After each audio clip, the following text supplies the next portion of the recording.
Vietnam के फुकोक द्वीप के पास शनिवार को बड़ा हादसा हो गया है। भारतीय पर्यटकों को लेकर जा रही एक नाव पलट गई, जिसमें 15 लोगों की मौत हो गई है। इस घटना की जानकारी वियतनाम में भारतीय दूतावास ने दी है। बताया जा रहा है कि नाव पर 32 लोग सवार थे। दूतावास के अनुसार हादसे के बाद स्थानीय प्रशासन की ओर से खोज और बचाव अभियान जारी है।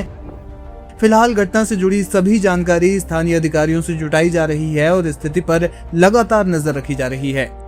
प्रत्यक्षदर्शियों ने बताया कि आसपास मौजूद अन्य नौकाओं ने तुरंत मौके पर पहुंचकर यात्रियों को पानी से बाहर निकालना शुरू किया। इसके बाद सीमा सुरक्षा बल, नौसेना, तटरक्षक बल और अन्य बचाव एजेंसियां भी मौके पर पहुंची। हालांकि ऊंची लहरों और कई लोगों के नाव के अंदर फंसे होने के कारण बचाव अभियान काफी कठिन रहा।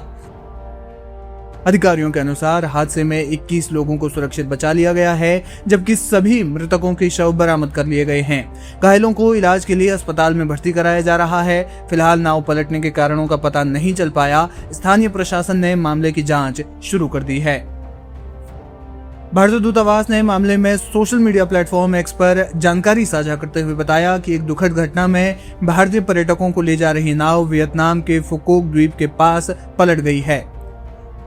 भारतीय नागरिकों की सहायता के लिए हो ची मिन्ह सिटी स्थित भारतीय महावाणिज्य दूतावास और हनोई स्थित भारतीय दूतावास में कंट्रोल रूम स्थापित किए गए हैं। दूतावास ने कहा कि किसी भी प्रकार की सहायता या जानकारी के लिए लोग कंट्रोल रूम से संपर्क कर सकते हैं। बता दें कि भारत से हर साल वियतनाम घूमने जाने वाले पर्यटकों की संख्या लगातार तेजी से बढ़ रही है। 2023 में लगभग 3,92,000 भारतीय पर्यटक वियतनाम पहुंचे, जो 2019 की तुलना में 3 गुना अधिक था। 2024 में ये संख्या करीब 5 लाख तक पहुंच गई, जिससे भारत वियतनाम का 8वां सबसे बड़ा पर्यटन बाजार बन गया।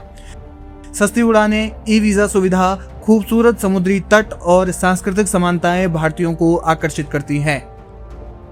वियतनाम के बाजार और वहां के सामान भी भारतीयों को खूब भाते हैं और इसी वजह से कई लोग वहां केवल शॉपिंग करने के उद्देश्य से भी जाते हैं। फुकोक द्वीप वियतनाम का सबसे बड़ा द्वीप है, जो अपनी शानदार सफेद रेत वाली समुद्र तटों, नीले पानी और घने जंगलों के लिए प्रसिद्ध है। ये विश्व स्तरीय मछली सॉस और समुद्री भोजन के लिए जाना जाता है।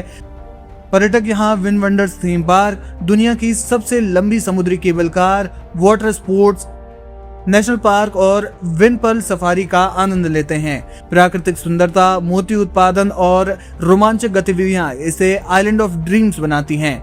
यहाँ सालाना लाखों पर्यटक पहुंचते हैं। भारत और वियतनाम के संबंध प्राचीन संस्कृति और ऐतिहासिक जुड़ाव पर आधारित हैं, जो दूसरी शताब्दी से चले आ रहे हैं।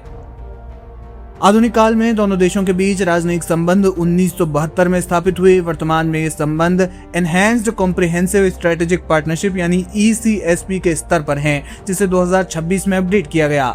रक्षा सहयोग, व्यापार, निवेश, ऊर्जा और डिजिटल भुगतान सहित तमाम चीजें जो है वो प्रमुख है, और सुरक्षा हिंद प्रशांत महासागर में वो भी एक प्रमुख मुद्दा है। भारत वियतनाम को लुक ईस्ट पॉलिसी के तहत अहम साझेदार मानता है। दोनों देश उच्च स्तरीय यात्राओं, संयुक्त सैन्य अभ्यास और आर्थिक साझेदारी के माध्यम से संबंधों को मजबूत कर रहे हैं, जो दोनों की जनता के लिए लाभकारी साबित हो रहे हैं। और यही वजह है कि भारत और वियतनाम के बीच लगातार संबंध बढ़ रहे हैं और भारत से वियतनाम जाने वाले पर्यटकों की संख्या में भी लगातार इजाफा हो रहा है। लेकिन इसी बीच जिस तरीके से ये दर्दनाक घटना सामने आई है, उसने भारतीयों को झकझोर कर रख दिया है। मामले में जो भी अपडेट होगा वो अपडेट लाइव हिंदुस्तान आप तक जरूर पहुंचाएगा। Chóc luôn á, chứ không chết lắm, đụ mẹ chết lời luôn chứ không chết lắm. Má còn kẹt cái chổng nhiều lắm. Chết luôn. Có người Việt Nam mà nó ghép tùm lum mà. Quay lại trong clip thôi.